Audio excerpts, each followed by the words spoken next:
आज का टॉपिक जो हम करने जा रहे हैं, हमारा है मेन नॉर्मल डिस्ट्रीब्यूशन। देखिए हम डिस्ट्रीब्यूशन, ये एक पार्ट है आपका प्रोबेबिलिटी का ही। किसका पार्ट है?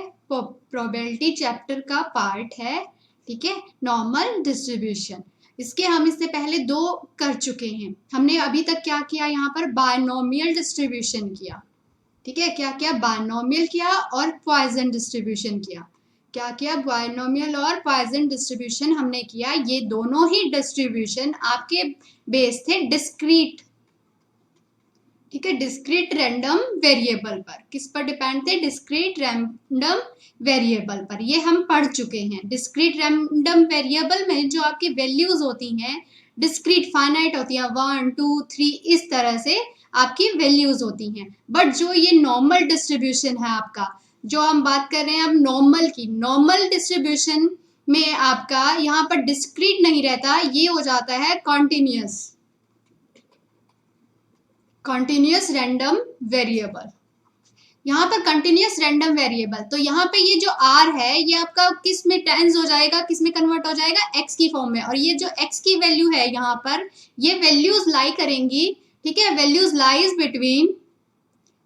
बिटवीन इंटरवल्स, ठीक है। यहाँ पर क्या होगा? एक कंटिन्यूस इंटरवल होगा, तो ये कंटिन्यूस फॉर्म में काम करेंगी। जैसे यहाँ पर a से b कोई इंटरवल होगा, एक फिक्स वैल्यू नहीं होगी, r इक्वल टू 0 के लिए निकालो, 1 के लिए निकालो और 2 के लिए निकालो। नो, एक इंटरवल होगा, इस इंटरवल के बीच में निकालना पड़ेगा। दैट मीन्स यहाँ पर क्या होगा? आपकी कोई कर्व होगी, ठीक है, वहां पर आपकी कोई वैल्यूज दे दी जाएगी। मान लीजिए x की वैल्यू यहाँ पर मैं आपको दे दूं -a और x इक्वल्स टू क्या दे दिया मैंने यहाँ पर? a दे दिया, ठीक है। तो आपका इस कर्व का एरिया निकालना है आपको, ठीक है, इसका एरिया। इस एरिया को यहाँ पर बोला जाएगा, ये जो हम एरिया फाइंड करेंगे ये ही क्या होगा? आपका प्रोबेबिलिटी ऑफ नॉर्मल डिस्ट्रीब्यूशन होगी आपकी। तो अब आप बात जो करेंगे वो कंटिन्यूस फॉर्म में करेंगे, ठीक है, कंटिन्यूस रैंडम वेरिएबल के लिए करेंगे और उसकी फॉर्म है नॉर्मल डिस्ट्रीब्यूशन।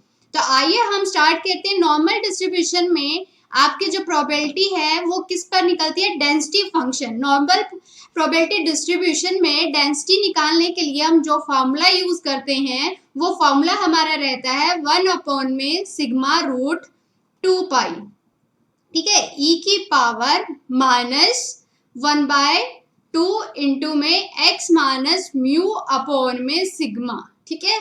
और इस सारी टर्म का क्या आ जाता है यहाँ पर? स्केयर। और जो ये x की वैल्यू है ये -इन्फिनिटी से लेकर आपकी +इन्फिनिटी तक लाई करती है। और वेर यहाँ पर आपके ये जो म्यू है, म्यू आपका यहाँ पर जो आप यूज कर रहे हैं इसका मतलब है मीन। क्या ले रहे हैं आप? मीन। और यहाँ पर जो ये सिग्मा आपने सिंबल यूज किया है, ये सिंबल आपका यूज होता है स्टैंडर्ड डेविएशन के लिए। किसके लिए यूज होता है? स्टैंडर्ड डेविएशन के लिए। तो देखिए ये आपका नॉर्मल डिस्ट्रीब्यूशन में प्रोबेबिलिटी डेंसिटी फंक्शन होता है। यहाँ पर आप इससे आप क्या निकालते हैं? प्रोबेबिलिटी निकालते हैं, ठीक है। प्रोबेबिलिटी डेंसिटी फंक्शन इससे आप डिफाइन करेंगे और फिर इस वैल्यू से आप इसका क्या निकालेंगे? नॉर्मल डिस्ट्रीब्यूशन निकालेंगे। नॉर्मल डिस्ट्रीब्यूशन मतलब क्या है? आपका जो फंक्शन है किसी कर्व के, ठीक है, आपकी इसकी जो शेप बनती है नॉर्मल डिस्ट्रीब्यूशन में, ये सिमेट्रिकल अबाउट एक्स एक्सिस होता है, ठीक है, ये एक बेल की शेप का होता है, ठीक है।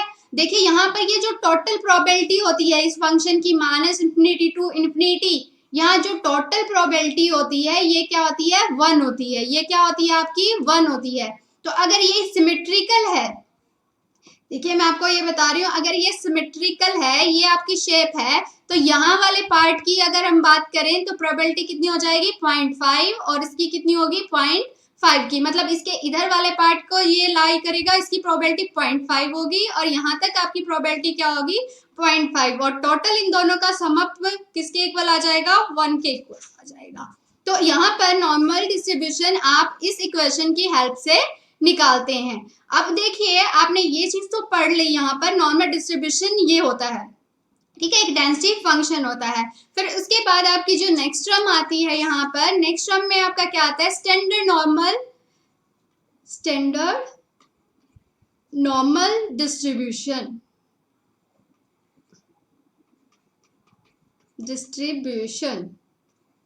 स्टैंडर्ड नॉर्मल डिस्ट्रीब्यूशन क्या होता है? देखिए आपका probability density, normal probability density function क्या था आपका, हमने अभी किया यहाँ पर डिफाइन। डेंसिटी फंक्शन आपका क्या था, हमने F of X equals to क्या था आपका 1/σ√2π, ठीक है। और यहाँ पर e की power -1/2 x minus mu upon में सिग्मा का स्क्वायर, और यहाँ पर जो x की लिमिट्स थी आपकी प्लस इंफिनिटी और माइनस इंफिनिटी के इन बिटवीन लाई कर रही थी, ये आपका नॉर्मल डेंसिटी फंक्शन था। बट जब इस नॉर्मल डेंसिटी फंक्शन में ये सारी वैल्यूज आप देखिए, ये सारी वैल्यूज किस पर डिपेंड कर रही हैं? म्यू पर और सिग्मा पर क्या कर रही हैं? ये वैल्यू डिपेंड कर रही है ना आपकी। अगर आप इस म्यू को चेंज कर दो या सिग्मा को चेंज कर दो तो इस फंक्शन की वैल्यू क्या होगी? चेंज हो गई। तो आप अलग अलग म्यू के लिए और अलग अलग सिग्मा के लिए बहुत सारी वैल्यूज निकाल सकते हैं। अब इन बहुत सारी वैल्यूज को निकालना, फिर उनको ग्राफिकली रिप्रेजेंट करना, मतलब बहुत डिफिकल्ट हो जाएगा। तो इस प्रॉब्लम को दूर करने के लिए डिफरेंट वैल्यूज को इस फॉर्मूले को क्या किया गया? स्टैंडर्ड फॉर्म में लाया गया, ठीक है। क्या किया गया? स्टैंडर्ड फॉर्म में लाया गया। इसको स्टैंडर्ड फॉर्म में लाने के लिए क्या किया गया? इस वेरिएबल को, जो आपकी ये टर्म है यहाँ पर, ये वाले टर्म, ठीक है, इसको आप क्या मान लेंगे? इसको यहाँ पर हमने क्या मान लिया? z मान लेते हैं, ठीक है। इसको सब्स्टिट्यूट किया गया, z मान लिया गया आपको, ठीक है। इसको क्या मान लिया गया? z मान लिया गया, ठीक है। तो यहाँ पर जो ये वैल्यू है इसको कहा जाता है standard normal variable, standard normal variable,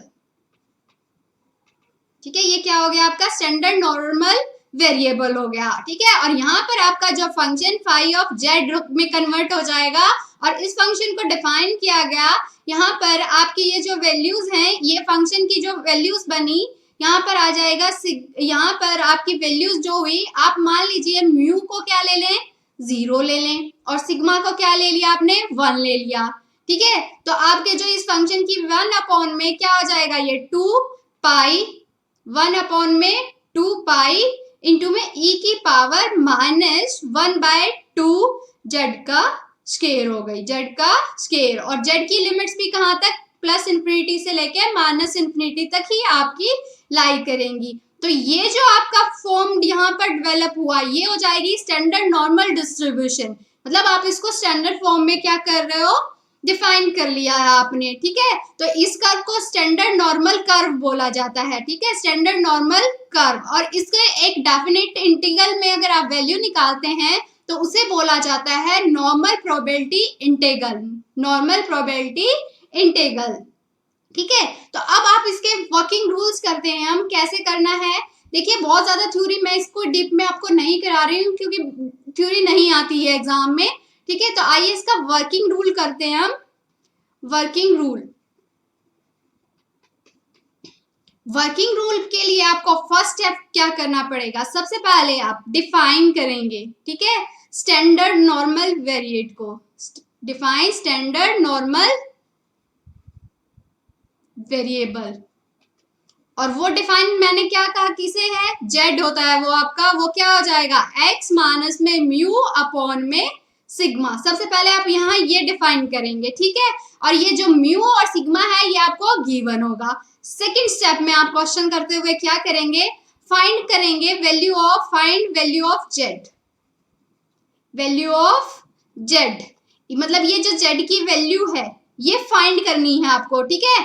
तो कॉरस्पॉन्डिंग किसके फाइंड करेंगे? कॉरस्पॉन्डिंग टू किसके फाइंड करेंगे? जो आपकी x की वैल्यू, x इक्वल्स टू, मान लिया आपको क्या गिवन है? चलिए a गिवन है, और y इक्वल्स टू किसके गिवन है? आपके b गिवन है। तो आप यहाँ पर किसकी वैल्यूज निकालेंगे? z की वैल्यू निकालेंगे। तो यहाँ अगर आप z की वैल्यूज निकालते हैं तो मान लीजिए when x equals to a, ठीक है, तो दैट मीन्स जो वैल्यू आएगी उसको आप z1 से डिनोट कर लीजिए। तो ये क्या आ जाएगा? a माइनस म्यू अपॉन में सिग्मा, इस तरह से। And when x equals to क्या है आपका? b है, तो यहाँ पर आपकी वैल्यू आ जाएगी z2, और ये क्या आ जाएगा? b माइनस म्यू अपॉन में सिग्मा, ठीक है। ये वैल्यूज आप क्या करेंगे? फाइंड करेंगे। थर्ड स्टेप में आप क्वेश्चन सॉल्व करते हुए क्या करेंगे, ठीक है, रिक्वायर्ड प्रोबेबिलिटी, आपकी जो ये रिक्वायर्ड प्रोबेबिलिटी है, required probability that x lies between, किसके बिटवीन लाई कर रहा है आपका x, lies between a and b, आप ये इंटरवल ले रहे थे तो ठीक है, इज गिवन बाय, ये इंटरवल लेके चल रहे थे, गिवन बाय, जब हमने x और y की वैल्यू की तो ये z1 और z2 के फॉर्म में आ गए, तो ये आपका किसके थ्रू होगा, मान लीजिए आप प्रोबेबिलिटी किसकी निकाल रहे थे, a की, x लेस देन b थी आपकी, वो इक्वल्स टू आपकी हो जाएगी प्रोबेबिलिटी ऑफ, अब आपको इसमें किस में कन्वर्ट कर दिया, z1 में, तो लेस देन z2 हो जाएगी, इसमें क्या हो जाएगी, कन्वर्ट हो जाएगी। और fourth step and last step आप जो इसमें करेंगे, क्या करेंगे, अब इसको क्या करेंगे, कंप्यूट कर लेंगे, किसको, जो आपने अब नई प्रोबेबिलिटी बनाई है, probability of z1 less then z2 को, ठीक है, तो इस प्रोबेबिलिटी को आप क्या कर लेंगे, कंप्यूट कर लेंगे, तो जो आपका रिजल्ट आएगा वो क्या हो जाएगी, आपकी रिक्वायर्ड प्रोबेबिलिटी हो जाएगी, ठीक है, रिक्वायर्ड प्रोबेबिलिटी हो जाएगी। तो इस तरह से नॉर्मल डिस्ट्रीब्यूशन के क्वेश्चंस आप इन 4 स्टेप्स को फॉलो कर सॉल्व कर सकते हैं। अब बारी आती है इन चीजों को कैसे सॉल्व करेंगे, देखिए इसके लिए आपको क्या होता है, एक टेबल होती है, नॉर्मल कर्व की एक टेबल होती है, एग्जाम में मोस्ट ऑफ द बुक में आपको ये बुक के पीछे लास्ट पेज पे दी मिलेगी, ठीक है, normal curve under the integral, और वहां पर नीचे टेबल होगी, ठीक है, और एग्जाम में अगर आपको इस तरह के क्वेश्चंस आते हैं नॉर्मल पे बेस्ड, तो उस पर्टिकुलर वैल्यू के लिए या तो आपको टेबल प्रोवाइड की जाएगी या वो पर्टिकुलर वैल्यू आपके क्वेश्चन पेपर में, आपके क्वेश्चन के साइड में लिखी होगी कि ये वैल्यू इतनी होती है और इसको आप एग्जाम में यूज करेंगे, ठीक है, तो ये आपको मेंशन होगा। तो आइए इससे रिलेटेड मैं आपको क्वेश्चंस बता रही हूँ, मैंने ज्यादा थ्योरी नहीं बताई है आपको, जिन स्टूडेंट्स को अगर थ्योरी पढ़नी है इससे रिलेटेड वो मुझे कमेंट्स करें, मैं उनके लिए अलग से वीडियो बना दूंगी। आइए फर्स्ट एग्जांपल हम जो इसका है लेकर चलते हैं। हमारा फर्स्ट एग्जांपल हमारा है यहाँ पर ये स्टेटमेंट क्या दी हुई है, if x is a normal variate, ठीक है, x क्या है आपका, नॉर्मल वेरिएट है, विद मीन, मीन कितना है आपका 50 है, और स्टैंडर्ड डेविएशन कितना दिया हुआ है यहाँ पर 8 दिया हुआ है। फाइंड आपको प्रोबेबिलिटी करनी है x की इस कंडीशन के लिए। तो अब वर्किंग रूल जो मैंने बताया उसके अकॉर्डिंगली सबसे पहले आपको क्या निकालना है, एक स्टैंडर्ड वेरिएट निकालना है, ठीक है, तो लेट आप लिखेंगे लेट जेड बी, ये नॉर्मल वेरिएट है, x क्या है आपका normal variate, let Z B standard normal variate, normal variate, ठीक है, तो z आपका क्या होता है, z इक्वल्स टू, मैंने बोला आपका क्या होगा, x माइनस म्यू अपॉन में क्या है आपका सिग्मा, ठीक है, ये आपको गिवन है। अब आपको सिग्मा म्यू, आपका म्यू क्या है, मीन को क्या बोलते हैं हम, म्यू, तो म्यू आपका कितना गिवन है 50, और स्टैंडर्ड डेविएशन का मतलब सिग्मा, सिग्मा आपका कितना गिवन है यहाँ पर 8, तो यहाँ पर आप पुट कर दीजिए, ठीक है, तो यहाँ पर हम हमारा लेते हैं म्यू है, म्यू इक्वल्स टू आपको कितना दिया हुआ है यहाँ पर 50, एंड सिग्मा कितना गिवन है आपको 8 गिवन है, तो z की वैल्यू आपके पास क्या हो जाएगी, x माइनस म्यू अपॉन में सिग्मा, ये हो गया आपका। तो x क्या है आपका, x तो आपका x है अभी 50 अपॉन में 8 हो गया, ठीक है। अब हमारा फर्स्ट पार्ट क्वेश्चन की स्टेटमेंट क्या कहती है, हम उस पर चलते हैं। हमें फर्स्ट पार्ट में पूछा गया है x ग्रेटर देन 60 के लिए हमें क्या निकालनी है, प्रोबेबिलिटी निकालनी है, ठीक है, तो आइए सॉल्व करते हैं। फर्स्ट पार्ट में हमें बोला गया है हमें प्रोबेबिलिटी किसके लिए फाइंड करनी है, x ग्रेटर देन 60 के लिए क्या करनी है, आपको फाइंड करनी है, तो इसके लिए आपको क्या करनी है, प्रोबेबिलिटी फाइंड करनी है। तो नाउ व्हेन आप किसके लिए निकाल रहे हैं, x इक्वल्स टू 60 के लिए आपका z क्या हो जाएगा वो निकालिए, x इक्वल्स टू 60 के लिए, तो x इसमें z की जगह, यहाँ पर x की जगह क्या पुट कर देंगे आप, इस टर्म में 60 पुट कीजिए, तो क्या हो जाएगा 60 माइनस 50 अपॉन में 8, तो ये क्या हो जाएगा आपका 10/8 हो गया, 10/8, और इसको कैलकुलेट करेंगे तो 1.25 हो जाएगा, ये आपका 1.25 हो जाएगा, तो ये आपके x की वैल्यू आ गई है, ठीक है। तो तो अब आपको इसके लिए निकालना है probability of x greater than equals to किसकी थी 60, तो ये इक्वल टू हो जाएगी probability of z greater than equals to 1.25 के लिए, 1.25 के लिए। तो अब देखिए अगर मैं इसको ग्राफिकली आपको शो करूं तो दैट मीन्स आप इसको ये लेके चलेंगे, ठीक है। ये आपकी क्या होती है, नॉर्मल डिस्ट्रीब्यूशन की कर्व होती है। मान लीजिए ये आपका जो पॉइंट है यहाँ पर z इक्वल्स टू क्या होता है आपका 0, तो z इक्वल्स टू 1.25 ये हो गया आपका। और इससे क्या लेनी है, ग्रेटर देन की वैल्यूज लेनी है। तो दैट मीन्स आपको इस एरिया का क्या निकालना है, इस एरिया का इंटीग्रल, ये एरिया निकालना है, ठीक है। इस एरिया को फाइंड आउट करना है, इसकी वैल्यू कितनी होगी, ठीक है। तो आप मुझे एक टर्म बताइए, इस वैल्यू को निकालना है तो कैसे निकाल पाएंगे आप। ये पूरी हमें पता होती है, हाफ होती है। इस पूरे पार्ट की जो प्रोबेबिलिटी है वो कितनी होती है, 0.5 होती है। कितनी होती है, 0.5 होती है। तो आपको प्रोबेबिलिटी अब किसकी निकालनी है, z ग्रेटर देन 1.25 की निकालनी है। तो आप अगर इसमें से probability of z greater then 0, मतलब इस सारे में से, इस पूरी कंप्लीट वैल्यू में से ये वाला पार्ट माइनस कर दें तो ये वाली बच जाएगी ना। तो दैट मीन्स यहां से लेके यहां तक की प्रोबेबिलिटी आप इसमें से क्या कर दो, माइनस कर दो। क्या कर दो, माइनस कर दो। यहां से z की वैल्यू की, यहां से यहां की वैल्यू आप क्या कर दो, माइनस कर दो, बस। तो आपका क्वेश्चन सॉल्व हो गया। तो देखिए इसकी वैल्यू कितनी है हमारी, 0.5 थी, माइनस इसकी वैल्यू आप टेबल से देखेंगे, ये फ्रॉम टेबल यूज कर रही हूं मैं। टेबल में इसकी वैल्यू आपकी होगी 0.39444 और इसकी वैल्यू आपकी यहाँ पर आ जाएगी 0.1056। देखिए ये वैल्यू आपने ली है टेबल, ठीक है, टेबल ऑफ नॉर्मल डिस्ट्रीब्यूशन। जो आपकी टेबल गिवन होगी बुक्स में, वहां से आप इस वैल्यू को पुट कर रहे हैं, ठीक है। ये नॉर्मल कर्व की वैल्यू आ जाएगी। आइए अब इसी क्वेश्चन का हम सेकंड पार्ट करते हैं। हमें क्या करना है, x less than equals to 60 के लिए निकालना है। किसके लिए निकालना है, लेस देन इक्वल्स टू 60 के लिए। तो अब सेकंड पार्ट में आपको जो निकालना है, आपका x है वो जो प्रोबेबिलिटी उसकी निकालनी है, x less than equals to किसके लिए निकालनी है, 60 के लिए निकालनी है। तो व्हेन यहाँ पर भी क्या होगा, x इक्वल्स टू क्या हो गया आपका 60 हो गया। तो दैट मीन्स अब 60 पे भी z की वैल्यू वही होगी, x इक्वल्स टू क्या होगा 60 माइनस यहाँ पर आपका क्या है 50/8, तो क्या हो जाएगा 10/8 और वही आएगा 1.25।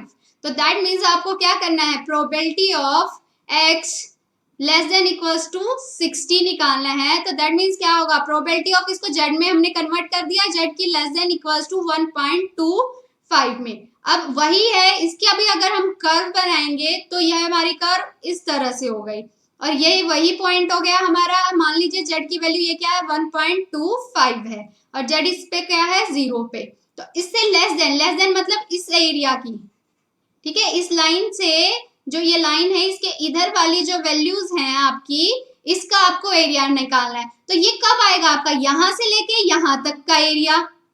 देखिए इसमें क्या आएगा, यहां से लेके यहां तक का तो मुझे पता है कितना होता है 0.5। मैं यहां से लेके यहां तक का और ऐड कर दूं, इसमें ये वाला एरिया और ऐड कर दूं तो ये कंप्लीट आ जाएगा। तो आपको वही करना है। तो पॉइंट यहाँ पर आपका जो एरिया आ जाएगा वो क्या होगा, z less than equals to 0 plus में probability of 0 less than equals to z less than क्या हो जाएगा 1.25, ये हो जाएगा। अब इसकी वैल्यू कितनी है मेरी 0.5 मुझे पता है, इसकी वैल्यू आप टेबल से लेंगे, टेबल से इसकी वैल्यू आएगी 0.3944 और इनका ऐड कर दिया तो ये पॉइंट आई 0.8944। तो ये इसका क्या आ गया आंसर। और ये जो वैल्यू आपने ली है नॉर्मल टेबल से, नॉर्मल डिस्ट्रीब्यूशन टेबल से यूज कर रहे हैं।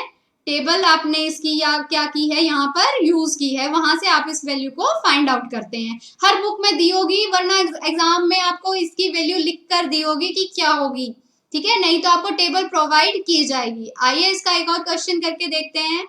If x is a normal variate with mean 8 and standard deviation क्या दी हुई है आपकी 2 दी हुई है। स्टैंडर्ड डेविएशन 2 है, मीन कितना है आपका 8 है और आपको इस फंक्शन की क्या निकालनी है प्रोबेबिलिटी निकालनी है। देखिए आपको यहाँ पर सबसे पहले क्या गिवन दिया है, आपको क्या दिया हुआ है म्यू कितना दिया हुआ है 8 एंड सिग्मा आपको कितना दिया हुआ है 2 दिया हुआ है। तो सबसे पहले आप क्या डिफाइन करेंगे आपका जेड क्या होता है एक्स माइनस म्यू अपॉन में सिग्मा। तो दैट मीन्स यहाँ पर क्या हो जाएगा x माइनस 8 अपॉन में 2। इसके लिए आपको वैल्यूज क्या करनी है फाइंड करनी है। ठीक है, नाउ आपको किसकी प्रोबेबिलिटी निकालनी है, आप मुझे बताइए आपको प्रोबेबिलिटी किसकी निकालनी है, probability of mod x less than equals to 10 के लिए निकालनी है आपको। ठीक है, इसके लिए निकालनी है। ठीक है, आइए करते हैं हम स्टार्ट। सबसे पहले प्रोबेबिलिटी ऑफ x का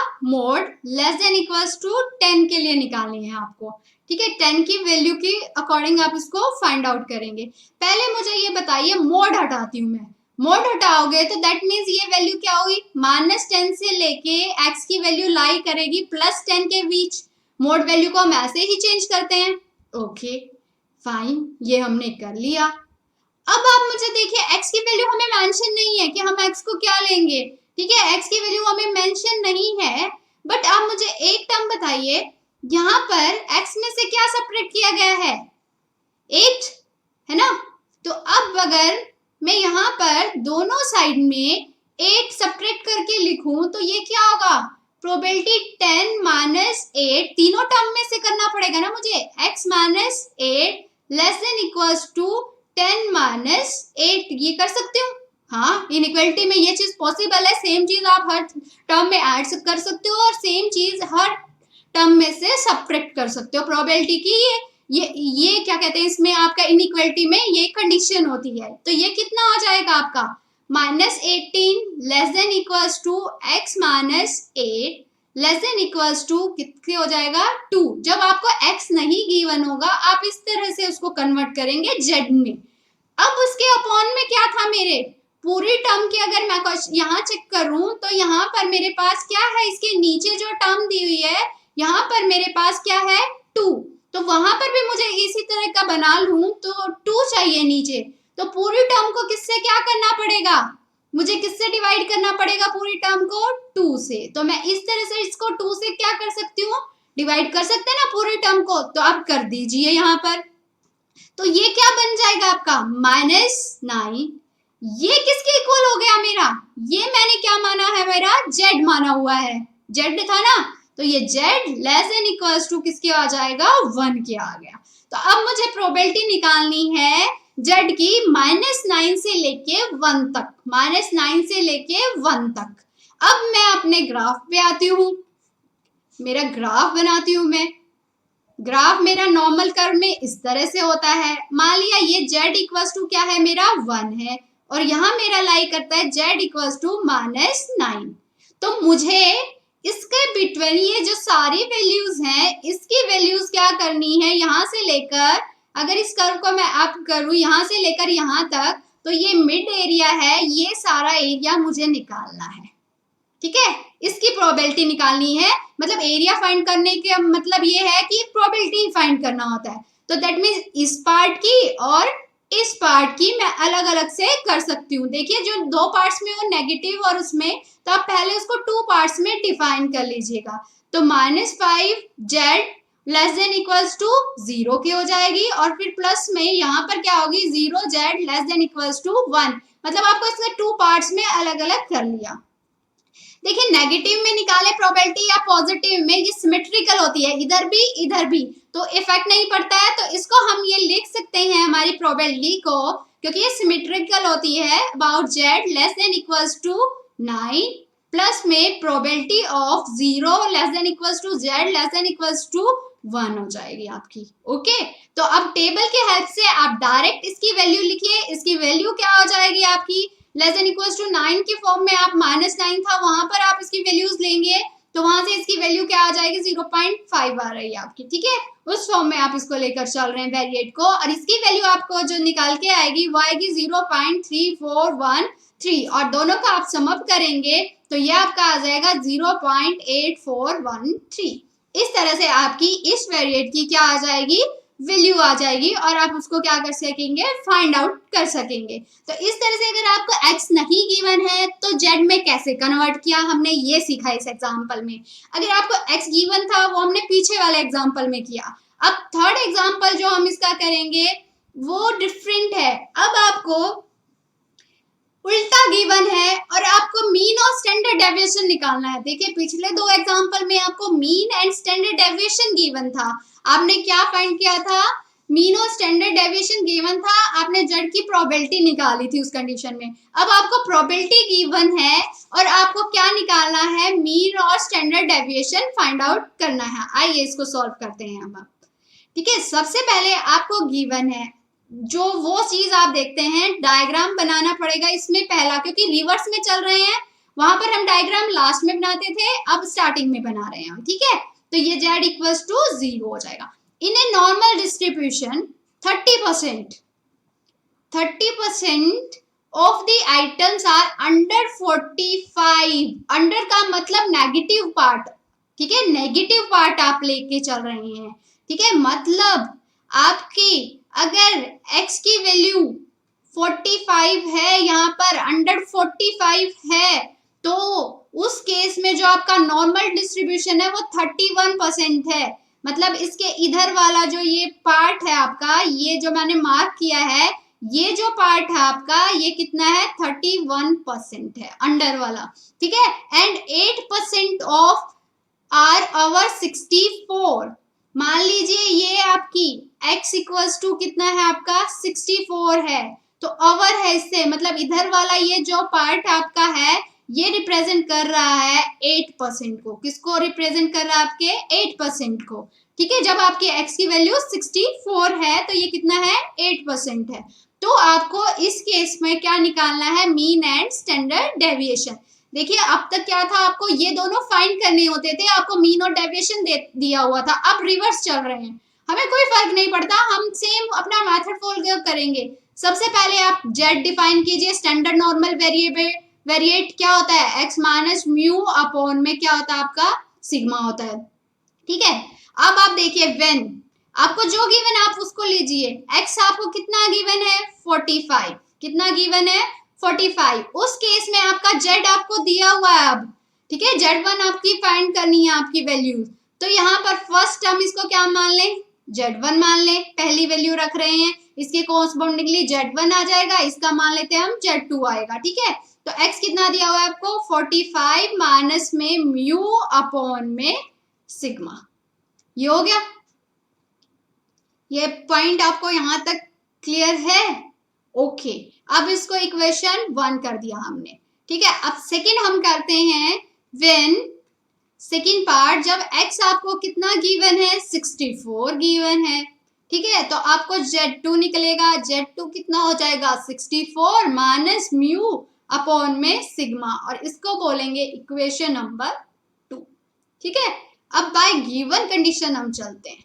गिवन कंडीशन हमारी क्या कहती है, हमें बोला गया है अगर हम प्रोबेबिलिटी जब x की अंडर 45 लेते हैं तो वो कितनी आती है हमारी, 31%। और 31% का मतलब है 31 अपॉन में 0। ये, और इसको हम लिख भी सकते हैं, अगर पॉइंट में लिखें 03.1। ओके, और दूसरी कंडीशन हमें क्या गिवन है, x ग्रेटर देन ओवर 64, तो तब हमारी कितनी है, 8%। और 8% को 8/100 लिख सकते हैं, और इसको पॉइंट में कन्वर्ट करेंगे तो ये 0.08 आ गया। ये आपकी क्या आ गई, इस केस में ये गिवन कंडीशंस हमारी हैं। ठीक है, ये हमें गिवन है। ओके, चलिए अब हम सॉल्व करते हैं। फर्स्ट कंडीशन जो हमें गिवन थी हमारी, x लेस देन 45 की वैल्यू हमारी कितनी थी, यहाँ पर जो हमने वैल्यू ली 0.31। ठीक है, ये कंडीशन हमें गिवन है। तो अकॉर्डिंग टू आपका जो डायग्राम बना था, मैं यहाँ पर फिर से बना देती हूँ। ठीक है, वही हमारा काम करेगा।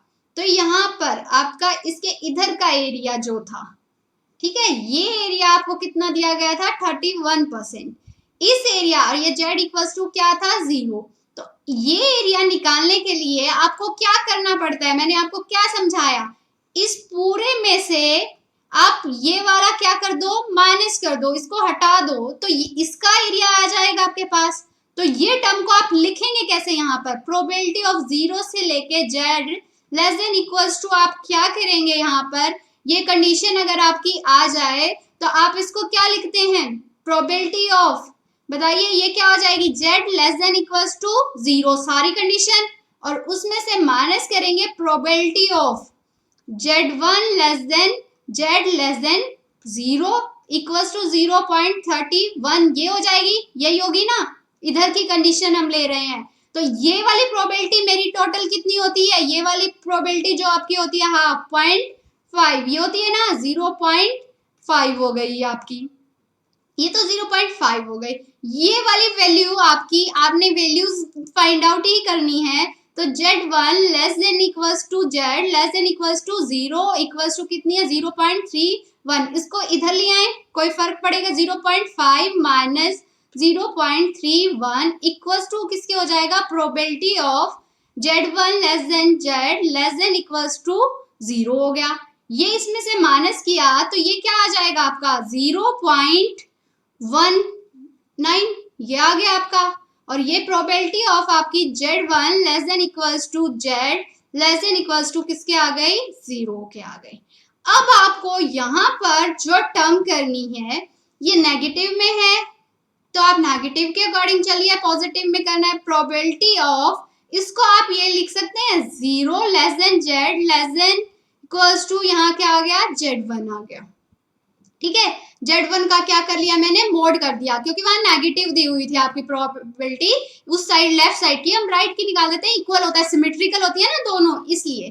तो ये आप टेबल में देखेंगे उल्टा वहां से, तो z1 की वैल्यू कितनी आ रही है, किस पर आ रही है, ये 0.5 से आ रही है, 0.5 पर आ रही है, ठीक है। ये कहां से लिया है मैं, फ्रॉम टेबल, रिवर्स में हमने टेबल देखा तो ये वैल्यू आई, और मोड है तो मतलब z1 तो 0.5, तो z1 की जो आपकी वैल्यू है यहां से आ जाएगी -0.5, -0.5 आपके किसकी आ गई, z1 की वैल्यू आ गई यहां से, ठीक है। ये आपके z1 की वैल्यू आ गई, z1 की वैल्यू आ गई, तो z1 की वैल्यू आप यहां पर क्या कर सकते हैं, z1 की वैल्यू आप यहाँ पर क्या कीजिए, इस इक्वेशन में पुट कर दीजिए, ठीक है। z1 की वैल्यू आप इस इक्वेशन में क्या कर देंगे, पुट कर देंगे, तो ये आपकी वैल्यू क्या आ जाएगी यहाँ पर, अगर z1 की आप वैल्यू पुट करते हैं तो आपका क्या था, z1 इक्वल्स टू, यहाँ पर जो आपकी टर्म दी थी वो क्या थी, 45 माइनस म्यू अपॉन में सिग्मा, तो दैट मीन्स ये इक्वल्स टू हो जाएगा -0.5, ठीक है, -0.5 के इक्वल आ गया, और इसको इक्वेशन नंबर क्या कर लेते हैं हम, 3 कर लिया हमने, ठीक है। अब आपको सेकंड कंडीशन पे हम चलते हैं, अब हमें प्रोबेबिलिटी ऑफ किसके लिए निकालना है, x ग्रेटर देन 64 के लिए, और ये किसके इक्वल है हमारी, 0.08 के। वही कर्व की बात करते हैं, सारा क्वेश्चन उसी पे डिपेंड है। ये क्या था हमारा, x इक्वल्स टू 64, और इससे ज्यादा वाला जो एरिया है ये वाला हमें कितना दिया हुआ है, कितना दिया हुआ था 8%, कितना दिया हुआ था 8%। तो ये निकालने के लिए आपको क्या करना पड़ेगा, इस पूरे में से ये वाला क्या कर दो, माइनस कर दो, यही होता है। तो probability of z greater than equals to 0 minus हो जाएगी probability of 0 less than z less than equals to z2 equals to 0.08 के, और ये हाफ प्रोबेबिलिटी होती है, तो ये कितना हो जाएगा, हाफ वाट की 0.5 minus probability of 0 less than z less than equals to z2 equals to 0.08 हो गया। तो 0.5 माइनस 0.08, इसको उस साइड ले जाएंगे तो probability of 0 less than equals to z less than equals to z2, तो ये वैल्यू अगर आप कैलकुलेट करते हैं तो ये कैलकुलेट करके आपकी वैल्यू कितनी आ जाएगी, यहाँ पर 0.42 हो गई। तो probability of 0 less than equals to z less than equals to z2, तो यहाँ से आप टेबल से देखेंगे तो ये आपका z2 आ जाएगा 1.4, ये जो हमने देखा फ्रॉम टेबल, ये आपको टेबल गिवन मिलेगी, फ्रॉम टेबल आप इसको चेकआउट करेंगे, ठीक है। आइए फिर हम अब Z2 का फॉर्मूला लिखते हैं। Z2 आपका होता है 64 माइनस म्यू अपॉन में सिग्मा, और ये किसके इक्वल हो गया 1.4 के। तो इस इक्वेशन 4 कर लेते हैं हम, ठीक है। तो आपको Z1 ये गिवन है। अब Z1 हमने क्या निकाला था 45 माइनस म्यू अपॉन में सिग्मा इक्वल्स टू किसके था -0.5 के। ये था ये Z2, ये Z1 हमने जो निकाला। दोनों इक्वेशंस को आप क्या कर दीजिए डिवाइड कर देते हैं। क्या कर दिया डिवाइड कर दिया। ओके, डिवाइड करेंगे तो क्या होगा सिग्मा से सिग्मा क्या हो जाएगा आपका कैंसिल। तो ये क्या आ जाएगा 64 माइनस म्यू अपॉन में 45 माइनस म्यू इक्वल्स टू आपका 1.4 माइनस 0.5 के। क्रॉस मल्टीप्लाई कीजिए इसको क्या करना है आपको क्रॉस मल्टीप्लाई करना है, ठीक है। तो इसको आप अगर मल्टीप्लाई करेंगे -0.5, ये -0.5 है, इसको इससे मल्टीप्लाई कीजिए और इसको इससे क्रॉस मल्टीप्लाई कीजिए, यहाँ से यहाँ मल्टीप्लाई। तो ये क्या आ जाएगा आपका 64 इंटू में -0.5 माइनस माइनस ये क्या हो जाएगा आपका प्लस, ठीक है। यहाँ पर 0.5 क्या हो जाएगा ये म्यू हो जाएगा, ठीक है। ये पॉइंट आपको क्लियर है। अब आप अगर यहाँ चाहें तो ये क्या होगा 45 इंटू में 1.4 हो जाएगा, और यहाँ क्या आ जाएगा 40 पॉइंट म्यू हो जाएगा। देखिए आपको ये कैलकुलेशंस पॉइंट्स में नहीं जिसको आ रही है, पॉइंट नहीं जिसको आ रहा है, पॉइंट यही रिमूव कर लीजिए। आपको ये 1.4 है ये, तो इसको 14 अपॉन में क्या लिख सकते हैं 5। ये बात क्लियर है -5। जिसको पॉइंट नहीं आ रहा वो पॉइंट में कैलकुलेट कर लीजिए, जिनको पॉइंट में आ रहा है just simple plus minus calculations आप कर सकते हैं।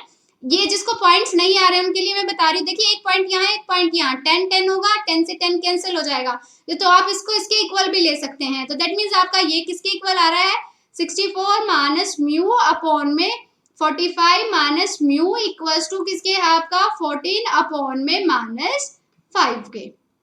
तो ये 64 इंटू में -5 माइनस माइनस +5 म्यू हो जाएगा इक्वल्स टू क्या हो जाएगा ये 14 इंटू में 45 -14 म्यू। देखिए जिसको नहीं आ रहा उससे कर लीजिए पॉइंट से, और जिसको ऐसे करना है आप ऐसे कर लीजिए। अब इस 14 म्यू को आप इधर लाएंगे, इसको यहाँ ले आएंगे, तो ये टोटल आपका क्या होगा 19 म्यू हो जाएगा, ठीक है। कितना हो जाएगा 19 म्यू हो जाएगा। और अगर आप इसकी इससे मल्टीप्लाई करेंगे तो ये कितना आएगा आपका 630 हो जाएगा। और ये माइनस माइनस यहाँ माइनस है, उधर जाके किसका हो जाएगा आपका प्लस का, और प्लस क्या होगा ये 320 हो जाएगा, ठीक है। तो इस तरह से आप इसको सॉल्व कर सकते हैं। तो इसको ऐड करेंगे तो 059 हो जाएगा ये आपका 19 म्यू। तो यहाँ से म्यू की वैल्यू आपकी कितनी आ जाएगी 50 आ जाएगी, ठीक है। म्यू की वैल्यू कितनी आ गई आपकी 50 आ गई। इस तरह से आप इसको सॉल्व कर सकते हैं। अब म्यू आ गया तो इनमें से आप किसी एक वैल्यू में म्यू की वैल्यू क्या कर दीजिए पुट कर दीजिए, ठीक है। आपके जो जेड की वैल्यूज दी हुई हैं जैसे 45 माइनस में म्यू अपॉन में क्या है सिग्मा इक्वल्स टू किसके दिया हुआ है आपका -0.5 के दिया हुआ है, ठीक है। तो यहाँ पर म्यू की वैल्यू पुट कर दीजिए। म्यू की वैल्यू आपकी कितनी आई है 50, तो -50 अपॉन में सिग्मा -0.5, तो ये कितना आ जाएगा आपका -10, ठीक है, इक्वल्स टू -0.5 और सिग्मा को इधर ले जाइए -सिग्मा, ठीक है। तो माइनस से माइनस क्या हो जाएगा आपका कैंसिल हो जाएगा, माइनस से माइनस आपका क्या हो जाएगा यहाँ पर कैंसिल हो जाएगा। ओ सॉरी मैंने ये 10 लिख दिया, ओके सॉरी ये 10 नहीं है यहाँ पर। 45 माइनस 50 कितना आ जाएगा आपका ये 5, सॉरी यहाँ पर क्या आएगा आपका -5 आ जाएगा। कितना आ जाएगा -5। अब देखिए यहाँ क्या होगा इस माइनस से माइनस तो क्या हो गई कैंसिल, तो ये सिग्मा इक्वल्स टू आपका क्या हो जाएगा 5 अपॉन में 0.5, और इसको आप सॉल्व करेंगे तो 5 अपॉन में 5 इंटू में 10 और 5 से 5 कैंसिल, तो सिग्मा इक्वल्स टू किसके आ जाएगा 10 के। तो आपके पास आ गई सारी वैल्यूज। म्यू आपका कितना आया 50 आया, सिग्मा आपका कितना आया 10 आ गया। म्यू का मतलब मीन आ गया आपके पास, और इसका मतलब क्या आ गया आपके पास, स्टैंडर्ड डेविएशन। तो ये दोनों आपको फाइंड करनी थी, म्यू फाइंड करना था, स्टैंडर्ड डेविएशन फाइंड आउट करना था। तो आपने दोनों तरह के क्वेश्चंस मैंने आपको करवा दिए। आपको मीन और स्टैंडर्ड डेविएशन गिवन है, तो आपको प्रोबेबिलिटी नॉर्मल डिस्ट्रीब्यूशन में कैसे फाइंड आउट करनी है। और सेकेंड हमने क्या फाइंड आउट किया, हमें म्यू और स्टैंडर्ड डेविएशन नहीं गिवन है, प्रोबेबिलिटी गिवन है किसी पॉइंट्स पर हमें, और हमने क्या निकाल दिया, मीन एंड स्टैंडर्ड डेविएशन। तो इस तरह से आप नॉर्मल डिस्ट्रीब्यूशन के क्वेश्चंस को सॉल्व कर सकते हैं इजीली विदाउट एनी डाउट। अगर आपको कोई डाउट है, कुछ और समझना है, तो आप कमेंट सेक्शन में मुझे मेंशन कीजिए, मैं वो आपके लिए सॉल्व कर दूंगी। बट ये टॉपिक थोड़ा सा आपको डिफिकल्ट लगता है स्टूडेंट्स को, बट आप इसको 2-3 बार पढ़ेंगे, बार बार पढ़ेंगे और बेसिक कॉन्सेप्ट से अगर इसके स्ट्रॉन्ग कर लेंगे, तो आप ये क्वेश्चंस इजीली कर पाएंगे किसी भी एग्जाम में। और ये टॉपिक बहुत बार आता है आपका, बहुत सारे एग्जाम्स में इससे रिलेटेड क्वेश्चंस आते हैं आपके। तो आप इस वीडियोस को बार बार देखिए, चेक कीजिए। प्रोबेबिलिटी के बेसिक की मैंने अलग से एक वीडियो बनाई है, उसको आप जरूर देखिए। वो क्लियर हो गए तो आपको पूरा प्रोबेबिलिटी चैप्टर क्लियर हो जाएगा। ठीक है, तो okay, thank you very much.